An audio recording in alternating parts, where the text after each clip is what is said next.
Bonjour à tous, bienvenue dans ce nouveau webinaire organisé par lepetitjournal.com, le journal des Français à l'étranger, votre journal. Merci d'être très nombreux au rendez-vous aujourd'hui pour aborder le thème de l'impôt sur la fortune immobilière en expatriation, un thème évidemment qui vous intéresse au plus haut point. Nous avons avec nous aujourd'hui Maître Marianne Sevindik, qui est notaire à Rouen, donc membre du Conseil supérieur du notariat, et qui va évidemment pouvoir répondre à toutes vos questions. On a normalement également Maître Olivier Lecomte, notaire à Paris, qui doit nous rejoindre. Un petit problème de connexion, donc on espère l'avoir avec nous le plus vite possible. Et sinon, en cours de route, en tous les cas, de toute façon, Maître Sevindik connaît ce sujet sur le bout des doigts. Donc c'est le moment de poser toutes vos questions par rapport à votre situation, par rapport à vos projets, par rapport à vos difficultés, bref, tout ce qui vous interroge sur le thème de l'impôt sur la fortune immobilière en expatriation, que vous souhaitiez acquérir un bien ou que vous soyez déjà possesseur de différents biens, bien entendu. Vous avez un petit onglet questions en bas à droite, donc vous ne pouvez pas le rater. Vous l'ouvrez, il y a marqué poser une nouvelle question. Là, je vais vous mettre un petit bonjour. Hop, voilà, bonjour. Hop, je clique sur poser une question et vous me voyez dans le chat. Donc, on va utiliser ça. Donc, n'hésitez pas, posez bien toutes vos questions. C'est vraiment l'intérêt de ce webinaire. On est parti à peu près 1 heure ensemble. Donc, tardez pas, soyez pas timide, posez bien toutes vos questions. On va essayer d'en prendre évidemment le maximum. C'est le but. Et puis, dites-nous un petit peu déjà où vous êtes. Est-ce que c'est le matin pour vous sur le continent américain, le soir pour vous sur le continent asiatique? Faites-nous un petit signe, un petit coucou. Comme ça, on verra aussi si le système fonctionne bien. Généralement, c'est évidemment le cas. Vous avez vu mon petit bonjour, donc faites-nous un petit signe. Voilà, Isabelle, elle est à Lisbonne. Enchantée, Isabelle, ravie. Merci de vous être inscrit, merci de participer et d'assister à ce webinaire.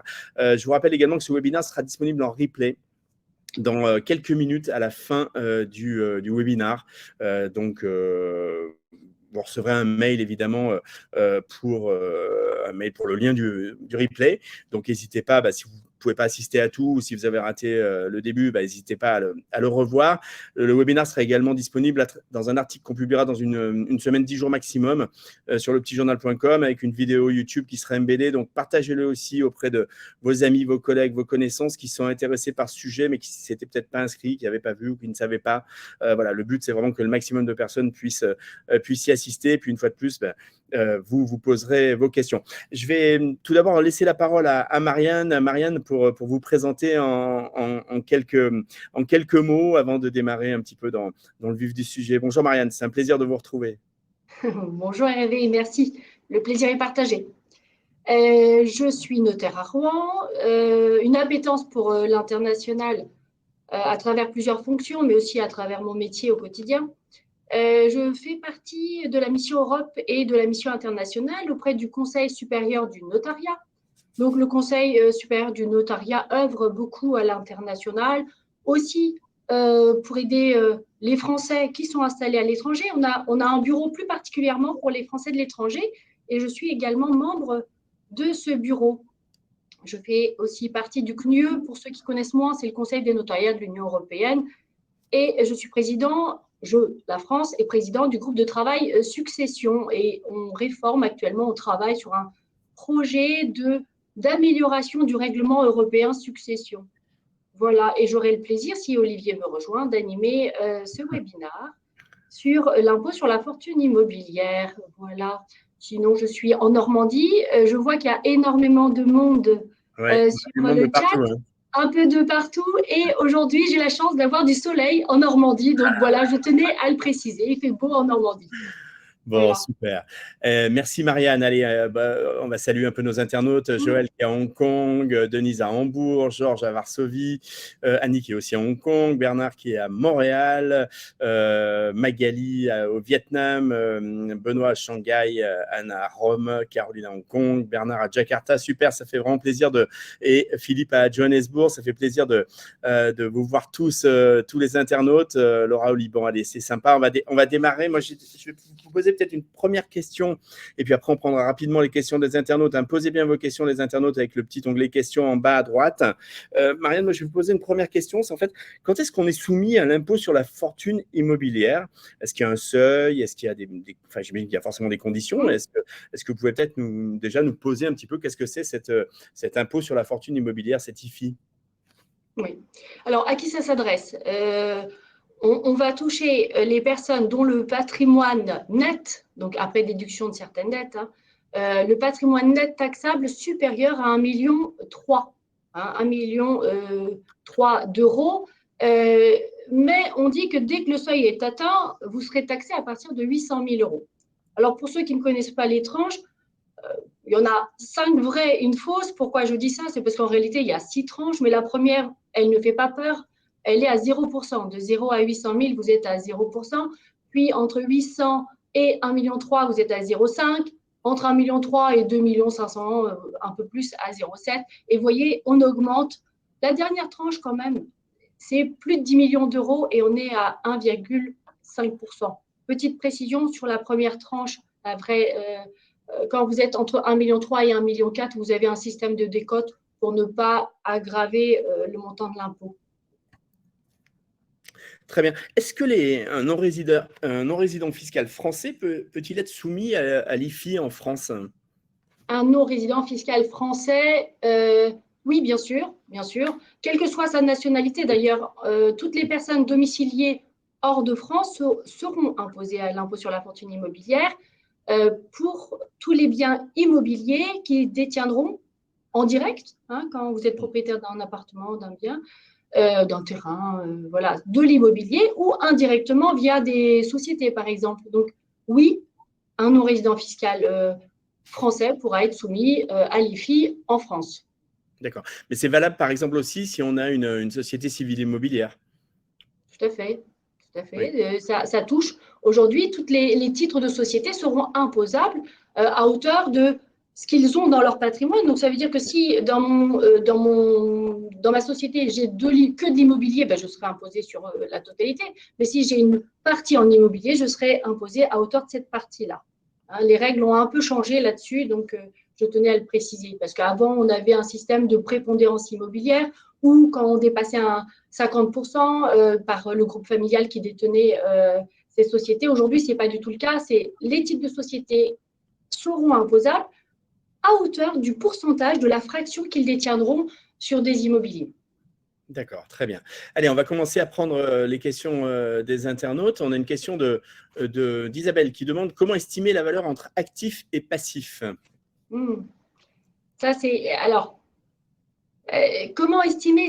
Normalement, c'est à vous de déclarer, c'est un impôt déclaratif. Donc, ça veut dire que soit vous y parvenez toute seule et, parce que vous savez estimer votre bien, soit vous appelez votre notaire qui est tout à fait à même de vous donner les dernières valeurs des biens immobiliers. Et sur le passif, je pourrais vous le détailler. Il y a le montant du passif, hein, il faut qu'il soit déterminé, il faut qu'il soit existant, et vous pourrez le déduire de cet actif-là. Donc, attention, il y a une petite jurisprudence récente, alors je le dis parce que c'est important, votre question, c'est comment j'estime. Normalement, on estime, le fisc va trouver des biens similaires, des biens comparables.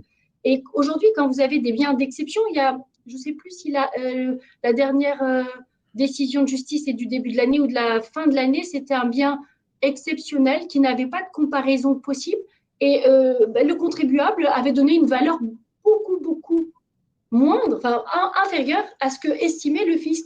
Alors, pour l'anecdote, c'était la reconstruction en bois d'une maison de mémoire d'un président de la République. Donc voilà, bon, si vous n'êtes pas dans le cadre d'un bien exceptionnel, vous avez des références immobilières, le notariat a des références, vous savez hein, que le fisc a des références en matière de vente, donc la valorisation des biens, nous l'avons. Donc si vous avez besoin d'aide, évidemment, le notariat est à votre disposition. Très bien. On a Benoît qui demande si le bien est loué ou occupé, est-ce qu'on peut appliquer une décote et si oui, par rapport à la valeur estimée, et si oui, laquelle? Oui, il y a des décotes qui sont acceptées sur l'immobilier locatif. En général, c'est 15-20%. D'accord. Et est-ce qu'il y a des conditions d'exonération à l'IFI pour des biens qui seraient mis en location? C'est-à-dire? C'est une question de Benoît. J'imagine il imagine que lui, il est propriétaire de biens, il va les louer, il va les mettre en location, donc les mettre sur le marché de la location. Et est-ce que ça induit des exonérations fiscales, des ristournes Non, non, alors, sauf à me détailler exactement son cas, je vois pas. Il y a des décotes pour le fait que ça soit bien, un bien loué, mais j'ai pas de ristourne. Vous avez des cas d'exonération, vous avez des cas d'exclusion de l'impôt sur la fortune immobilière que on pourra voir si vous le souhaitez là au cours de notre séance. Mais là, je ne vois pas à quel cas ça correspondrait. Hmm. Et finalement, il n'y a pas de cas spécifique lié aux non-résidents, en fait. La loi s'applique à eux comme aux autres. Bien, alors il faut faire attention sur les non-résidents. Il y a des cas, par exemple, les 30%, vous savez, quand vous avez votre résidence principale, vous pouvez avoir un abattement de 30% pour les Oui. non-résidents et ils n'auront pas le droit. Alors, un non-résident pourrait estimer que c'est sa résidence principale. Il faut faire attention, un non-résident ne pourra pas appliquer cet abattement de 30%. Il y a aussi le cas du plafonnement. Le non-résident fiscal ne pourra pas appliquer le cas du plafonnement. Vous savez qu'on est plafonné sur le Oui. montant total des impôts dus et le non-résident ne pourra pas bénéficier de ce cas-là. Il y aura un dernier cas, mais il faudra faire attention, c'est les règles anti-abus avec les biens de grande valeur. On pourra y revenir si vous le souhaitez, mais les deux principaux textes qui ne s'appliqueront pas parce qu'on n'est pas un résident, c'est ceux-là. D'accord, très bien. Alors Benoît apporte une dernière précision à sa question. C'est en fait, il veut louer en meublé professionnel. Alors j'imagine qu'il y a des codes d'impôt liés à la location meublée professionnelle, mais qui sont peut-être indépendantes de l'IFI, c'est ça C'est exactement ça. Là, on est dans un autre cas Oui. qui concerne les cas d'exclusion quand vous avez des biens professionnels et nous pourrons voir, c'est des listes officielles. Vous avez les cas où c'est une société qui détient cette activité, qui exerce une activité, ou un bien, une personne physique qui exerce à titre professionnel une activité. Et quand vous rentrez dans le cadre professionnel, c'est lié à ça, à l'exclusion, c'est au caractère professionnel. Oui, je comprends. Et si je comprends bien, maître, vous allez me confirmer ou me préciser, il ne faut pas confondre le patrimoine et les revenus du patrimoine, c'est bien ça? Oui, bien sûr. Le patrimoine immobilier, par exemple, vous êtes résident fiscal français, vous avez des biens à l'étranger, vous pourriez avoir des revenus sur vos biens à l'étranger. Si vous êtes résident fiscal français, vous allez devoir indiquer tous les biens immobiliers en France et à l'étranger. Les revenus, c'est encore une autre règle. Vous pourriez très bien avoir des conventions fiscales qui indiquent que l'imposition du revenu doit être là-bas ou pas, mais ne pas confondre l'IFI, l'impôt sur la fortune immobilière, et les revenus tirés d'un bien. Très bien. C'est très clair. Allez, on retourne aux questions des internautes. On a Stéphane qui demande, il est à Varsovie, il est en Pologne, pardon, je ne sais pas s'il est à Varsovie, mais il est en Pologne. L'IFI couvre-t-il les biens en France et à l'étranger, dans le pays de résidence? C'est-à-dire, en fait, si je suis français non résident et que je possède des biens à l'étranger, est-ce qu'ils seront soumis à l'IFI? Est-ce que c'est une sorte de global tax? Alors, si on est français, si on est résident en France, ça va toucher la totalité de l'impôt. D'accord? Je suis résident fiscal français, je dois déclarer mes biens en France et à l'étranger. Si je suis non résident français, je dois déclarer à l'IFI que les biens qui sont en France. D'accord, très bien. Donc, ça veut dire que, par exemple, dans le cas de Stéphane, s'il est propriétaire en France, il va déclarer sa propriété, il va déclarer pour l'IFI sur ses biens en France. En revanche, s'il a des propriétés ou une propriété en Pologne, ça ne s'applique pas. Alors, il faut faire attention parce que est-ce qu'il habite simplement en Pologne ou est-ce qu'il est. Parce qu'il pourrait habiter là-bas et être résident fiscal français. Oui, bien sûr. Voilà, donc il faut vraiment faire attention. Je suis résidente, donc c'est Stéphane qui pose la question. Alors, je crois que je ne me trompe pas. Oui, c'est Stéphane. C'est Stéphane. Donc, si Stéphane est résident français mais habite en Pologne pour X raison, Donc, il devra déclarer tous ses biens en France, tous ses biens immobiliers, les parts ou actions qu'il détient, comme je l'ai expliqué avec la fraction qui représente des valeurs immobilières, et puis ceux qui sont en Pologne, s'il en a aussi en Pologne. Ça, c'est le résident fiscal français qui déclare tous ses biens en France et en Pologne. Si Stéphane n'est pas résident fiscal français et qu'il a des biens en Pologne, ben, il ne va pas déclarer l'impôt sur la fortune immobilière qu'il paiera, ne concernera que les biens situés en France, mais pas les biens en Pologne, parce qu'il sera non résident. Parfait, ben, c'est très clair, Marianne. Stéphane, qui est résident à Varsovie, je pense, a eu sa réponse. On a une question de Ronan qui demande un bien dont on ne détient que l'usufruit rentre-t-il dans l'assiette de calcul de l'IFI? Alors, sa question, c'est lui qui est usufruitier. Le J'imagine. principe général, oui, c'est ça. Le principe général, ce qu'il faut connaître, c'est que en France, les textes sur l'impôt sur la fortune immobilière, c'est l'usufruitier qui paye l'impôt sur la fortune sur la valeur en pleine propriété, donc sur la totalité du bien. D'accord? Donc oui, il doit le déclarer. Il y a quand même des cas où on peut appliquer des décotes. Je prends un exemple. Il faut faire attention. Je suis usufruitier, j'ai un propriétaire, un usufruitier. D'accord? Je dois déclarer, si je suis dans le texte global, général, habituel, normal, je dois déclarer, si je prends un bien qui vaut 100 000, je suis usufruitier à hauteur de 20% et j'ai un propriétaire 80%, je dois déclarer les 100 000 en ma qualité d'usufruitier, donc la valeur totale. Si sur ma partie nue propriété, j'ai 3 enfants et un parent qui est usufruitier, je prends un exemple, donc j'ai toujours 20% d'usufruit et 3 enfants qui sont nus propriétaires ensemble. Là, j'ai le droit d'appliquer une décote. D'accord? Mais parce qu'il y a une indivision au niveau des démembrements. Alors, je ne sais pas, je ne connais pas le cas de cette personne, de Ronan. Hein, j'essaie de lire en même temps. Il va peut-être nous dire. Donc, il y a des cas quand même où on peut distinguer, on peut taxer séparément l'usufruitier et le nu propriétaire, mais c'est des cas bien spécifiques. Et sinon, le texte général, sauf à avoir une question spécifique, le texte général, c'est l'usufruitier qui déclare la valeur en pleine propriété. Et donc, si je dis ça, c'est aussi, ça veut dire que je ne sais pas qui est nu propriétaire dans le cas de Ronan. Le nu propriétaire n'a rien à déclarer dans le cas général. D'accord ? D'accord. Très bien, c'est très clair. Ronan nous précisera peut-être dans le fil de questions sa situation, mais en tous les cas, la réponse de toute façon, maître, est très claire. On a une question de Bernard qui demande, il me semble qu'il est au Canada, Bernard, et bah oui, ça a l'air d'être le cas, puisqu'il dit, en cas de copropriété avec son épouse, doit-on faire une déclaration pour le foyer ou chacun séparément? Ce qui apparemment est le cas au Canada. Alors, vous allez nous dire ce qui se passe en France, maître. Alors, on fait une seule déclaration par foyer fiscal. D'accord? Donc, le couple marié, ça va même au-delà de ça. Le couple pacsé, et on a même les concubins notoires. Alors, faites attention, sur les concubins notoires, il y a beaucoup de discussions. Beaucoup de discussions où le fisc essaie de taxer et essaie de prouver votre qualité de concubin. D'accord? Et c'est à l'administration fiscale de prouver que vous êtes dans ce cas-là. Sinon, je vais prendre un exemple. Si vous êtes marié, on va prendre l'exemple de 2022.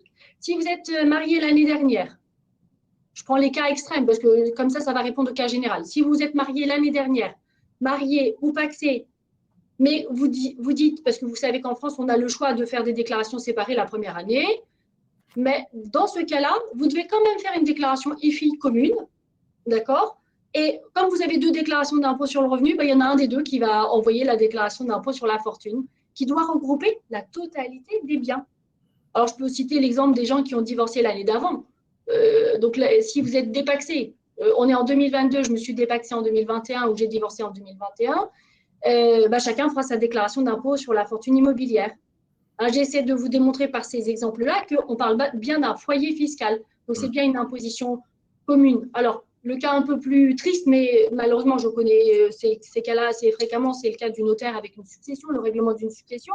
Si vous avez perdu votre conjoint en 2021, vous ferez votre déclaration sur votre patrimoine au 1er janvier 2022.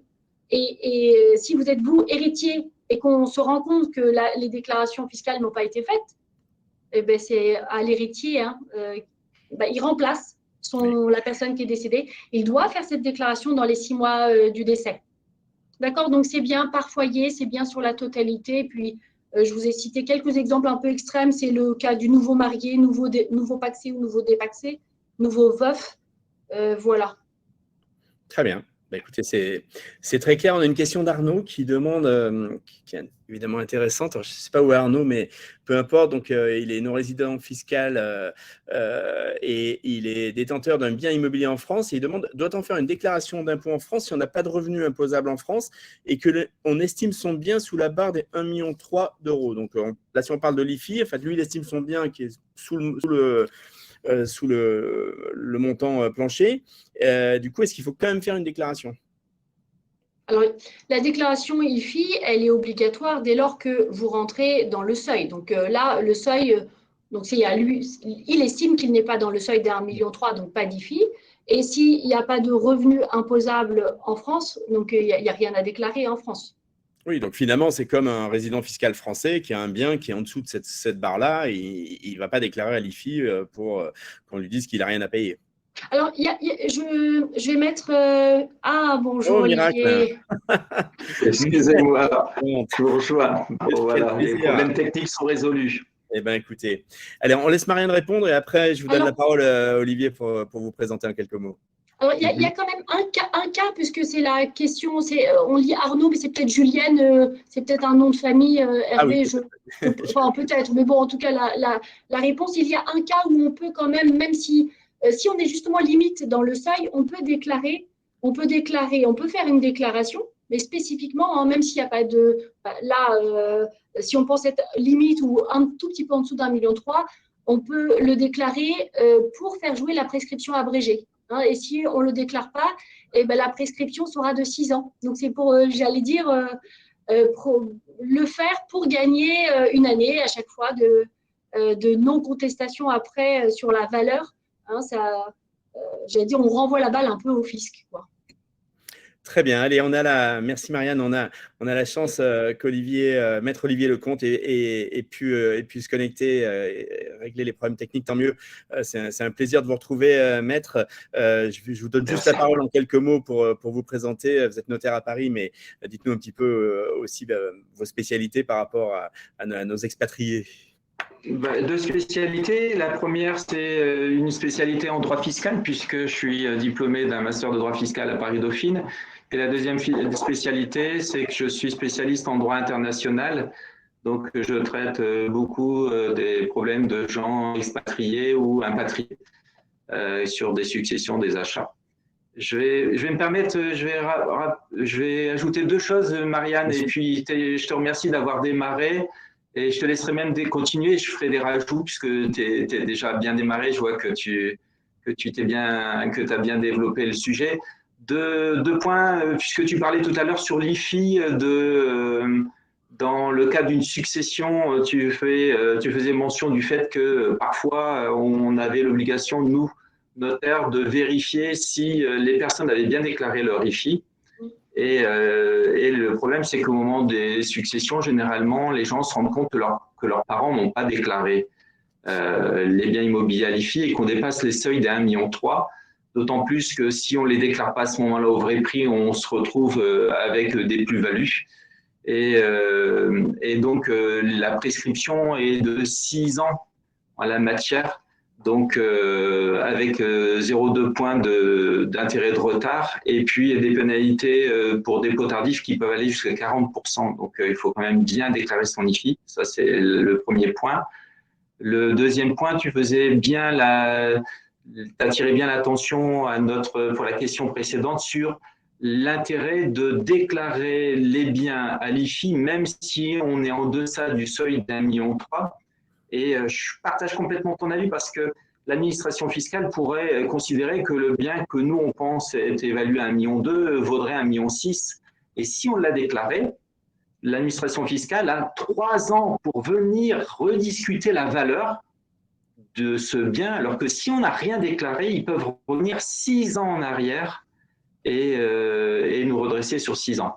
Donc, avant, on avait beaucoup de gens qui prenaient cette précaution de faire des déclarations en blanc en disant, voilà, je suis en dessous du seuil. Et il y en a beaucoup de moins actuellement et je trouve que c'est un très bon réflexe que de faire ce formulaire, même si En l'occurrence, on attire un peu l'attention de l'administration fiscale puisqu'on fait une déclaration à blanc, mais voilà, c'est un bon réflexe. Très bien, merci, merci Maître Lecomte. On va continuer avec les questions de nos internautes. Posez bien vos questions, les internautes, hein, avec le petit onglet Poser une nouvelle question en bas à droite. On a nos deux experts qui sont là pour vous répondre aujourd'hui. Alors Sylvie, elle est au Japon. Une question liée à la fiscalité, bien entendu. Elle est au Japon, elle est non résidente fiscale en France et elle va recevoir une succession, maison et terrain, dit-elle, en France, évidemment. Et elle demande quel est le système d'imposition auquel je serai soumise en étant en dessous du seuil. Je ne sais pas lequel de vous deux veut répondre. Je te laisse la main si tu veux, Olivier. Ouais, bah alors le Japon, de mémoire, il n'y a pas d'impôt sur la fortune immobilière au Japon. Alors, mais les terrains sont en France. Hein. Enfin, les biens sont en France. Ah, d'accord. Donc, elle a des biens situés en France. Bah, elle doit. Hériter de biens en France. Je m'excuse, je n'ai pas entendu. Pardon, maître. Elle va hériter de biens en France et elle demande quels vont être les droits de succession, quelle va être l'imposition. Je pense que la question, c'est pas que de l'IFI, là, Olivier. La personne veut. Oui, elle est plus large parce que le seuil de d'IFI n'est pas atteint. Ce qu'elle veut savoir, c'est le taux d'imposition en France. D'accord. Bon, donc, avec le Japon, on n'a pas de convention de mémoire, il faudrait vérifier, mais on n'a pas de convention en matière de succession ni en matière d'IFI. Donc, on va appliquer en matière de succession l'article 750 ter du Code général des impôts, ce qui fait que tous les biens situés en France sont taxables en France, même si l'héritier n'est pas situé en France, à partir du moment où,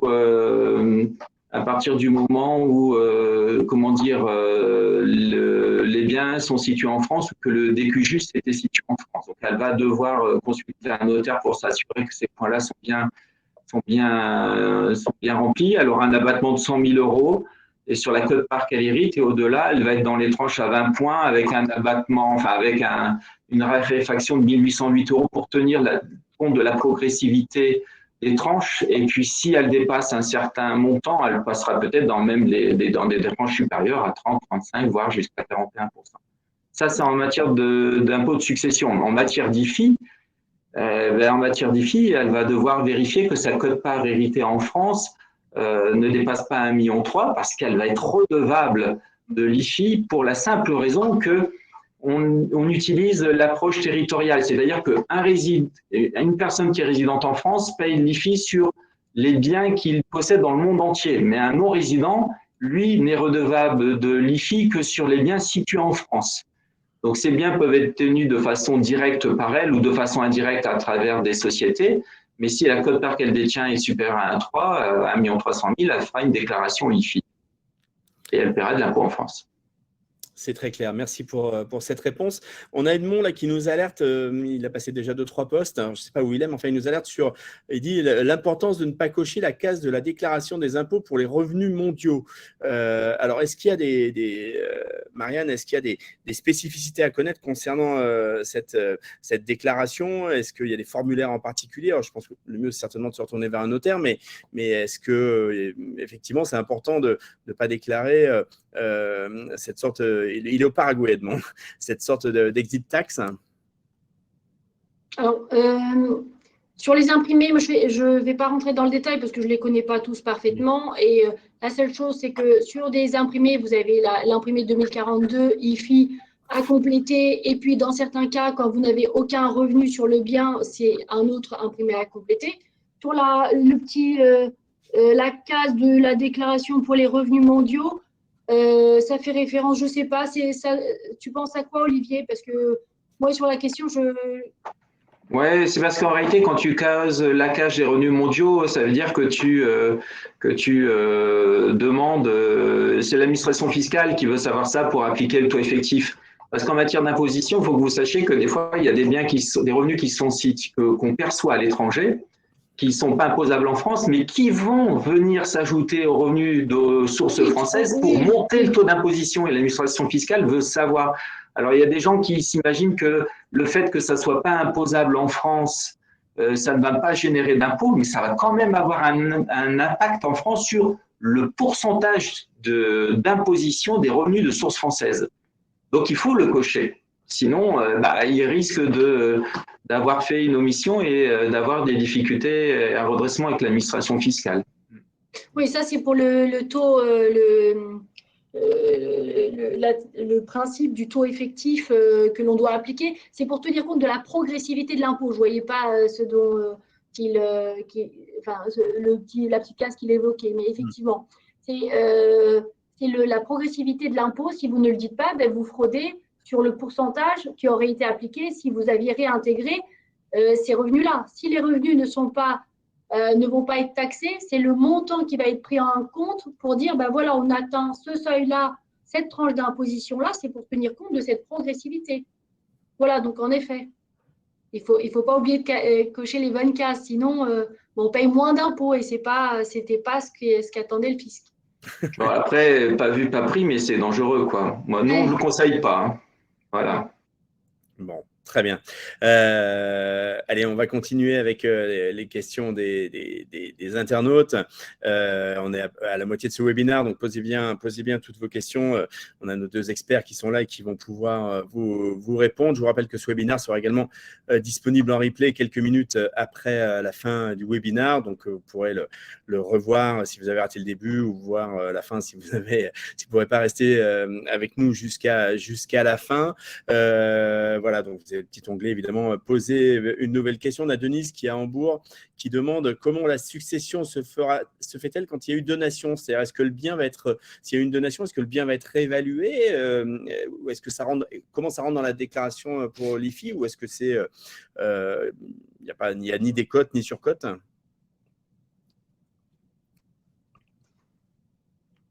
Je te laisse répondre, Marianne, ou tu veux que je réponde? Non, mais vas-y, moi j'ai pas mal pris le relais et puis je complète si besoin. Alors, on va répondre sur les deux seuils parce que sa question, elle est au niveau des droits de succession et au niveau également de l'IFI. Donc, elle dit exactement, on peut reposer la question parce que je ne les vois pas, les questions en marge. Oui, elles sont un petit peu plus bas. Je vous repose la question, Maître Lecomte. Donc, Denise demande comment la succession se fera-t-elle lorsqu'il y a eu donation? Donc, elle est dans un cas de donation. Et le bien qui a été donné, va-t-il être réévalué? Alors, déjà, deux choses. Est-ce que la donation a été déclarée en France? Parce que moi, ça m'arrive d'avoir dans des successions des donations qui sont faites à l'étranger. Et il y a un principe fiscal. L'administration fiscale française considère que tous les actes reçus à l'étranger, même si ce sont des actes de notaire, s'ils n'ont pas été enregistrés en France, ne leur sont pas opposables. Ce qui veut dire que si elle m'a fait une donation, par exemple, au Maroc, parce qu'on a pas mal de donations qui sont faites directement au Maroc, et qu'elle n'a pas été enregistrée en France, on va considérer qu'il n'y a jamais eu de donation et que le bien est transmis au jour du décès.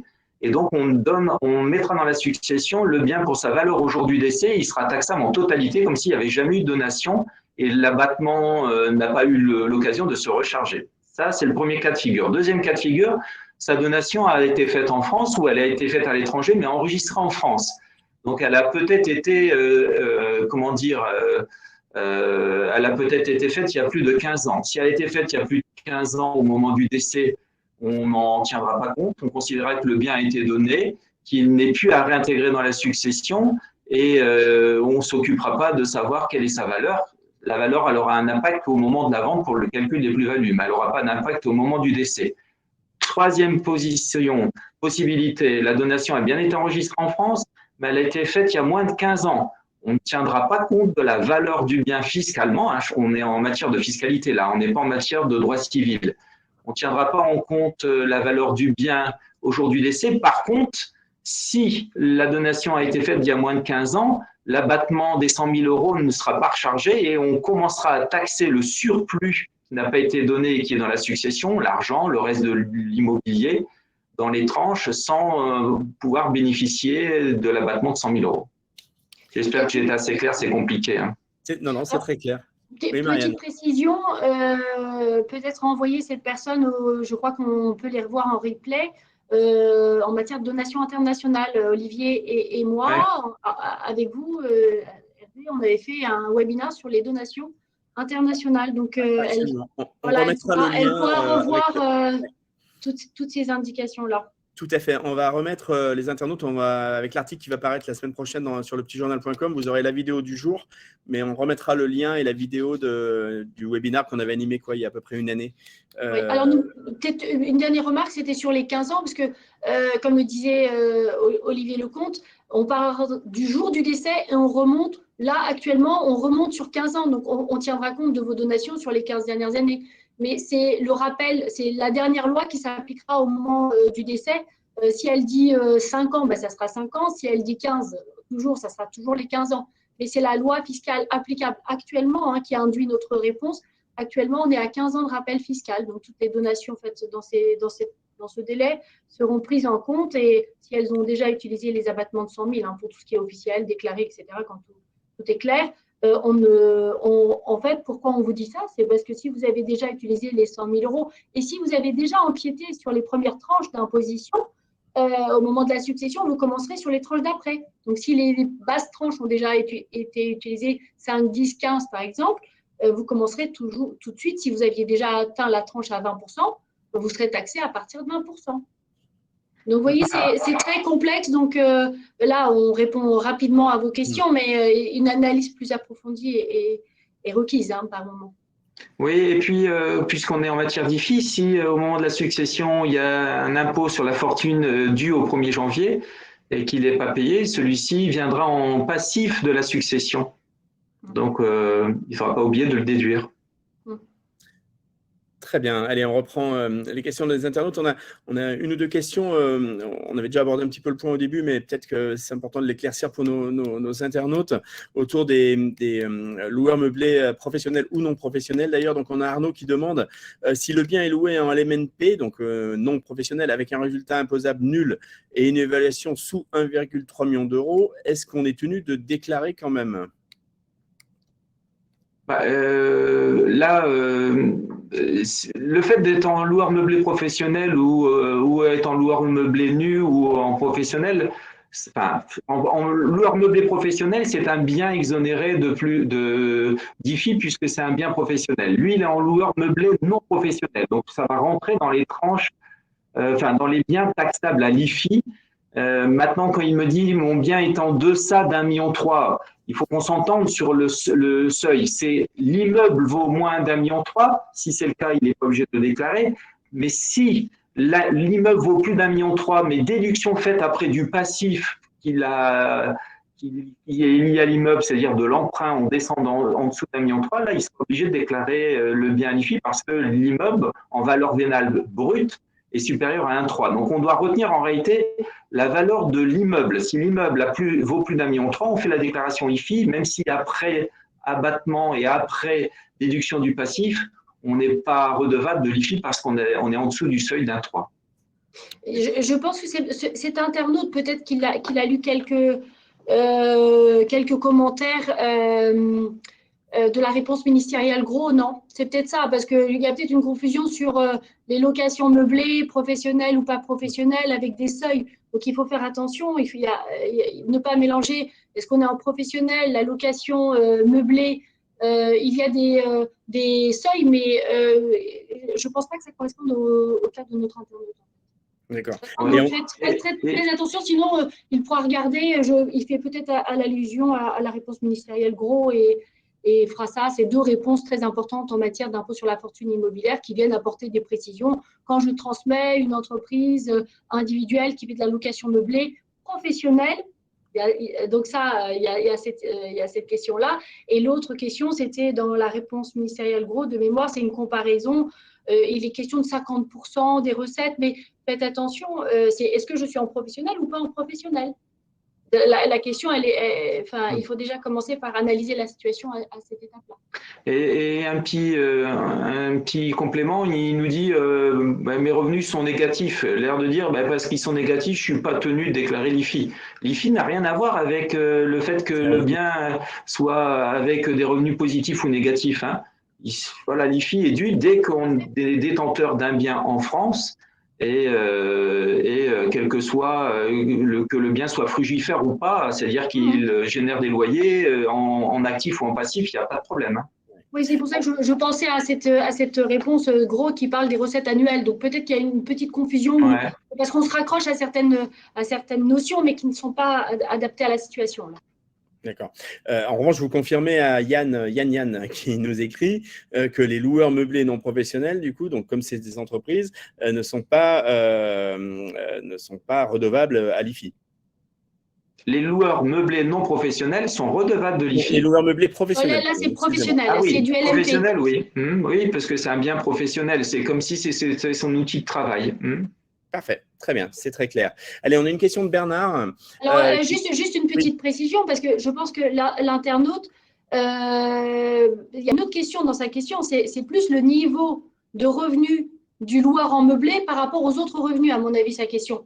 Parce que j'ai l'impression, hein, que c'est Yann, hein, c'est bien ça, Hervé. oui, tout à fait. Et je Et crois tu qu'il a vois, posé deux questions. Il y Olivier, avait Marianne. j'essaie de lire en même temps. C'est parce que Oui, ce monsieur nous dit, je suis en loueur en meublé professionnel, et il semble que le niveau de revenu conditionne l'IFI. Si mes revenus de LMP dépassent les revenus expatriés, l'IFI semble s'imposer, mais ce n'est pas très clair à mes yeux. Ah ben, c'est à partir du moment où ces autres revenus sont supérieurs aux revenus immobiliers, il est plus considéré comme loueur meublé professionnel, hein, et le bien redevient taxable, bien sûr. c'est clair, merci beaucoup. J'ai une question, moi, par rapport du coup, comment est calculé le montant de l'IFI? On a parlé des tranches, Marianne, au début, mais est-ce qu'il y a des dettes qui sont déductibles du calcul de l'IFI? Oui, bien sûr. Alors, les dettes déductibles. Tu veux que je prenne le relais ou Vas-y, tu vas-y, vois. Marianne, vas-y. Alors, déjà, il faut connaître le principe de la déductibilité et puis après, on va expliquer, hein, les dettes. Donc, il faut déjà que la dette existe au 1er janvier de l'année dont on parle, hein, l'année d'imposition. Il faut que cette dette soit à la charge personnelle d'un membre du foyer fiscal. Tout à l'heure, on a dit que cette déclaration concernait le foyer fiscal, hein, et que cette dette, donc à sa charge personnelle d'un membre, est effectivement supportée par lui. D'accord? Et que cette dette soit liée aux actifs imposables. Hein, si c'est une dette liée à un actif mobilier, on ne parle pas de mobilier ici, on dit que c'est un actif. Donc la dette doit concerner un actif qui est soumis lui-même à IFI. Donc ça veut dire que vous devez, pour pouvoir déduire, donc c'est mes dettes d'achat, hein, un achat immobilier, mes dettes d'amélioration, de construction, tout ça c'est de l'immobilier. Donc ça va pouvoir entrer dans ce cadre-là. Quand vous achetez, tout à l'heure, on a aussi dit que c'est de l'immobilier en direct, donc achat en direct, mais c'est aussi toutes mes actions, mes parts, qui sont liées à des sociétés qui détiennent de l'immobilier. Donc, ici, c'est toutes les dépenses d'acquisition, pareil. On pourra également supporter toutes les dépenses d'entretien, hein, qui sont relatives à ces mêmes biens. Et puis, on peut aussi déduire tout ce qui est taxes foncières, par exemple, puisque c'est lié à mon immobilier. On peut aussi déduire, alors c'est une méthode un peu plus compliquée à comprendre, mais on peut déduire le montant de l'IFI théorique de notre propre IFI. Bon, donc tout ça, c'est déductible. En réalité, il faut peut-être que le prendre à l'envers. Qu'est-ce que je ne peux pas déduire? Donc, si vous avez une dette liée à du mobilier, c'est non. Vous ne pouvez pas déduire l'impôt sur le revenu. Et, pardon, la taxe d'habitation, bon, on en arrive au bout, mais la taxe d'habitation est liée à l'occupation, pas à l'immeuble lui-même, donc non. Pas offensif. Alors, dans ce qui est déductible, Marianne, pour être bien clair, on déduit le capital restant dû lorsque c'est des prêts au 1er janvier avec le tableau d'amortissement. D'accord? Quand c'est un prêt in fine, c'est un calcul un peu différent puisque comme le capital diminue jamais, on est obligé de faire une décote année passante pour tenir compte d'une progressivité, pour éviter que des gens fassent que des prêts in fine, justement pour ne pas payer d'IFI, pour agrandir la dette. Et puis après, on a aussi, dans la déductibilité, surtout pour les expatriés, une clause anti-abus qui, lorsqu'on a un actif supérieur à 5 millions d'euros, ne nous permet pas de déduire le passif au-delà d'un certain pourcentage du bien immobilier. Et si le prêt est supérieur à ce pourcentage, on peut déduire donc 50% de la dette complémentaire. Donc, on vous redonnera les textes. On ne va pas vous abrutir avec plein d'articles du Code général des impôts, mais retenez qu'il y a un particularisme qui existe pour les expatriés sur la déductibilité de la dette lorsque l'actif immobilier dépasse 5 millions d'euros. Très bien. Je crois que vous avez en partie répondu à Bernard qui demandait effectivement, en cas de prêt in fine, doit amortir le prêt chaque année d'une fraction du capital, même si aucun remboursement de capital n'a eu lieu. Oui. Oui, donc la réponse est oui, Oui, Bernard. il faudra faire attention, c'est Bernard. Donc, si vous avez un prêt sur 10 ans, et si c'est, je prends un exemple, un prêt de 100 000 euros, donc vous divisez 100 000 sur les 10 ans, et c'est le montant. Donc, 100 000 divisé par, j'ai dit 10 ans, ça fait 10, ça. Donc, c'est 10 000 par an. Hein. Donc, vous ne pourrez pas déduire les 100 000 euros, c'est ce que disait Olivier, hein, sur le prêt in fine. Donc, vous aurez la première année, par exemple, 90 000, la deuxième année, 80 000, et ainsi de suite. Très bien. Allez, on aborde les 15 dernières minutes de ce webinaire. Posez bien vos questions, les internautes. On a encore la chance d'avoir Marianne et Olivier, Maître Semennik, Maître Lecomte, quelques dizaines de minutes. Donc, c'est le moment de leur poser des questions. Moi, je voulais aborder un point qui est est-ce qu'il y a un risque, selon vous, vous devez le rencontrer dans les dossiers que vous traitez, de double imposition? Et est-ce qu'il y a des mesures qu'on doit prendre justement pour éviter d'être imposé, d'avoir une double imposition? Comment ça se passe, Maître Lecomte? Alors, on avait beaucoup de risques de double imposition dans le passé. Il faut quand même qu'on reconnaisse qu'il y a énormément de cas qui ont disparu parce que l'IFI n'est plus à la mode. Dans plein de pays, l'IFI a disparu.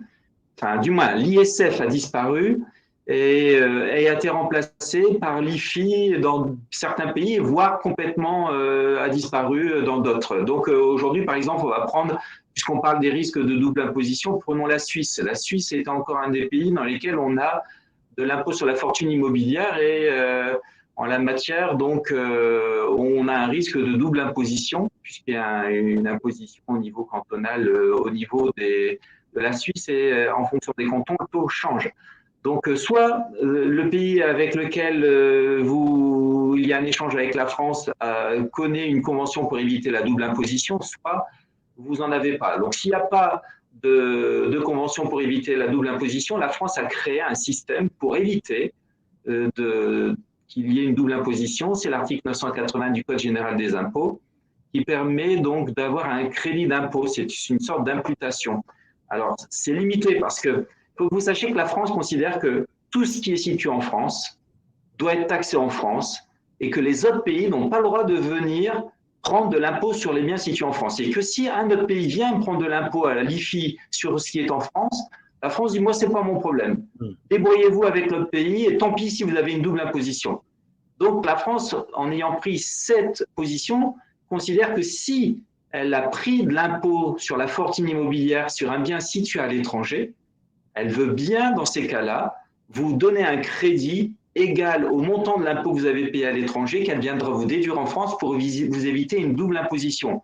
Donc, on évite simplement la double imposition des biens qui sont situés à l'étranger. Les biens qui sont situés en France, eux, si l'autre pays n'a pas créé un crédit d'impôt, pourraient subir une double imposition en l'absence d'une convention fiscale. D'accord. Donc, allez-y. Allez-y. Maintenant, si vous êtes dans le cadre d'une convention qui a été créée entre les deux pays pour éviter la double imposition, bon, c'est simple, il suffit de la lire. Hein. Soit on a un système dans lequel la convention dit tel pays rendra de l'impôt sur le bien et pas l'autre. Donc, on a ce qu'on appelle une exonération vis-à-vis de l'un des deux pays, soit les pays mettent en place un crédit d'impôt pour faire disparaître la double imposition. D'accord, donc on a vraiment tout intérêt, avant d'acquérir un bien en France, par exemple, à se poser cette question-là, à voir la convention fiscale. Marianne, c'est ça? Oui, en effet, il faut regarder les conventions fiscales qui existent entre les pays, il faut regarder la valeur du bien immobilier. On vous a expliqué, hein, société ou pas société, dès lors que ça concerne de l'immobilier, vous serez aujourd'hui taxé. Aujourd'hui, c'est plutôt la question, est-ce que je dois emprunter ou pas pour acheter l'immobilier? Est-ce que laisser l'argent de côté et puis et avoir quelque chose de déductible? C'est plus ça aujourd'hui la question.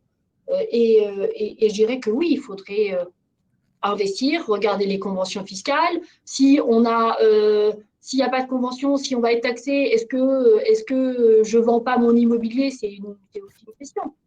Hein, c'est la vérification de la situation fiscale, la vente éventuelle du bien. Est-ce que quand j'investis, ce n'est pas le moment d'emprunter? Enfin, voilà, tous les points. Donc, pour reprendre quand même, on regarde s'il n'y a pas une convention. S'il n'y a pas de convention, on sait qu'il y a un crédit d'impôt qui existe en France, mais on va également regarder le droit fiscal interne de l'autre pays pour voir s'il existe aussi un crédit d'impôt sur les biens situés en France. Voilà. Et après, s'il n'y a pas tout ça, on travaille pour réduire l'assiette avec des emprunts éventuellement. Mais en réalité, il y a quand même, dans la pratique, il n'y a pas beaucoup de cas où on a des doubles impositions en matière d'IFI, il faut être franc. Hein. Il n'y en a pas énormément. Donc, voilà, faut pas se faire peur. C'est pas ça qui doit empêcher les gens d'acheter à l'étranger. Surtout que quand même, il y a des fois des belles plus-values et que ça permet quand même d'avoir des beaux immeubles quand on est expatrié. C'est pas toujours facile de trouver à louer quelque chose de correct. Ni en France, Olivier. Oui, aussi. Et en France aussi, bien sûr, absolument. Je suis d'accord. Ouais. Bon, très bien. C'est une bonne nouvelle pour tous nos internautes qui nous écoutent et qui seront en partie rassurés. Sur un plan assez pratique, Marianne, comment et où est-ce qu'on déclare son impôt, son IFI, hein, c'est avec le centre, quand on est non-résident, hein, je parle pour nos internautes en particulier. Oui. Est-ce qu'il faut voir avec le centre des non-résidents? Est-ce qu'il y a une date limite? Est-ce que vous pouvez nous dire un petit peu concrètement comment ça se passe? Alors, sur les déclarations, vous savez que la tendance, ce n'est pas le papier, hein, ce n'est plus la règle, à part sauf à rentrer dans le cas d'exception de la déclaration papier, vous devez la faire en ligne. Et donc, vous avez cette déclaration, elle a des dates limites comme l'impôt sur le revenu. Pour les non-résidents, c'est toujours à la même adresse, hein, c'est 10 rue du Centre, à Noisy-le-Grand. Donc, vous ferez vos déclarations normalement à cette adresse-là pour tout ce qui est papier et puis en ligne, évidemment.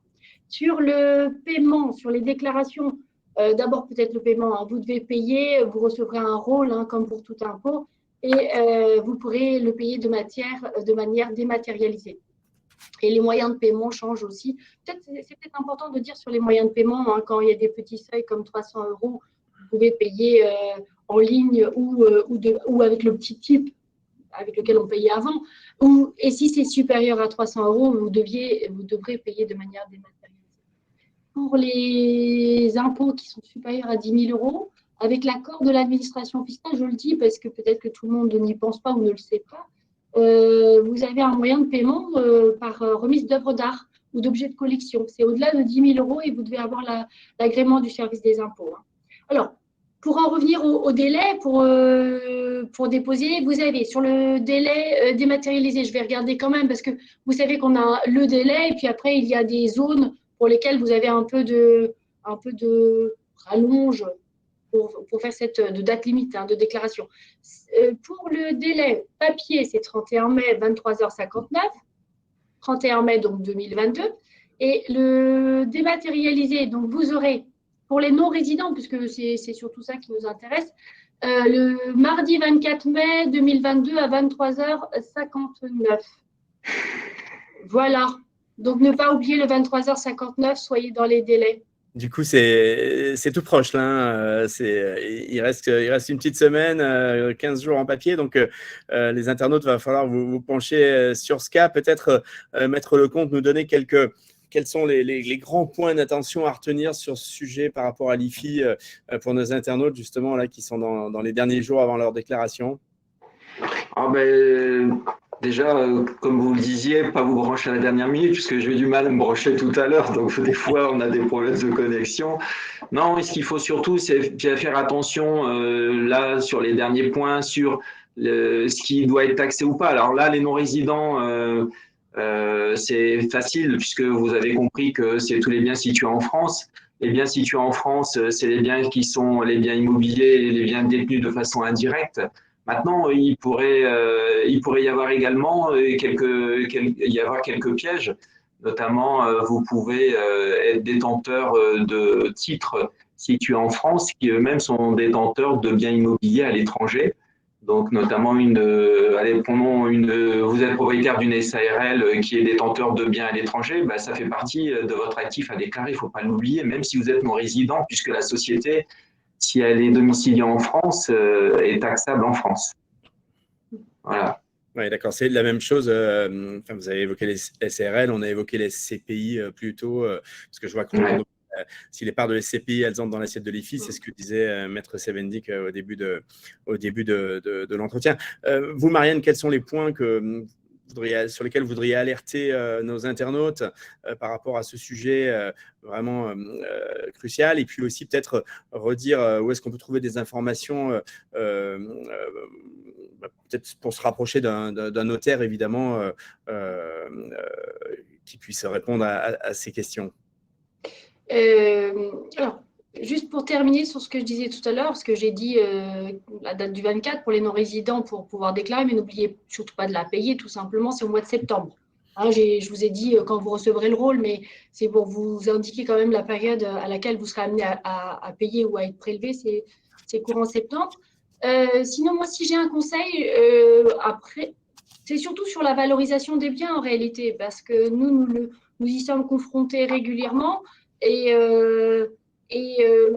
on a tendance à dire que quand on donne, on nous dit toujours que ça ne vaut pas ça. Vous savez, nous, notaires, on a l'habitude d'entendre « Oh, mais non, ça ne vaut pas tout ça. Oh, il y a ça qui ne va pas, ça qui ne va pas, ça qui ne va pas et ça qui ne va pas. » Le problème, c'est quand il y a une vente, la vraie valeur, la valeur vénale qui doit être celle qui doit être déclarée, elle est bien révélée au fisc. Donc, il faut toujours se méfier de mon bien ne vaut pas ça, parce qu'à un moment, quand ils veulent le vendre, bah, il vaut au moins ça. On entend souvent cette réflexion, oh, bah, il vaut au moins ça.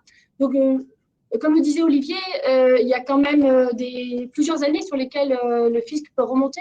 Donc, si j'ai un conseil, c'est de ne pas se tromper sur l'estimation de son patrimoine.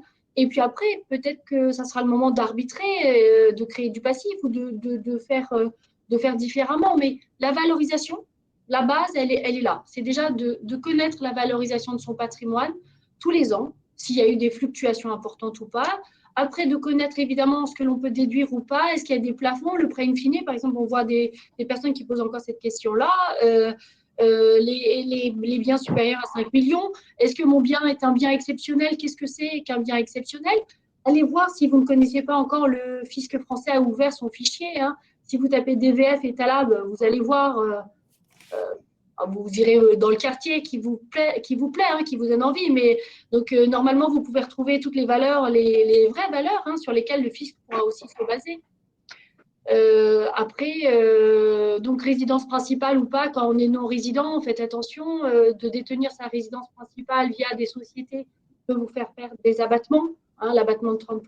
Enfin voilà, des choses comme ça. Je pense qu'il faut surtout aller voir un professionnel pour en discuter, puis pour évoquer son cas. Et vous voyez, une question en amènera une autre et peut-être qu'on pourra améliorer ou en tout cas vous donner les réponses qui vous protégeront le mieux.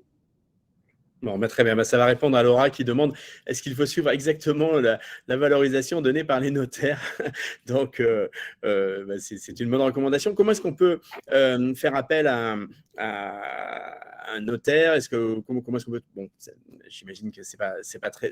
on va peut-être faire appel à son notaire de famille ou à son notaire dans sa région, mais est-ce qu'il y a un site peut-être où on peut trouver des gens comme vous, Maître Lecomte, Maître Sevendic, qui sont plus spécifiquement spécialisés autour de ces questions liées à l'expatriation et à l'IFI?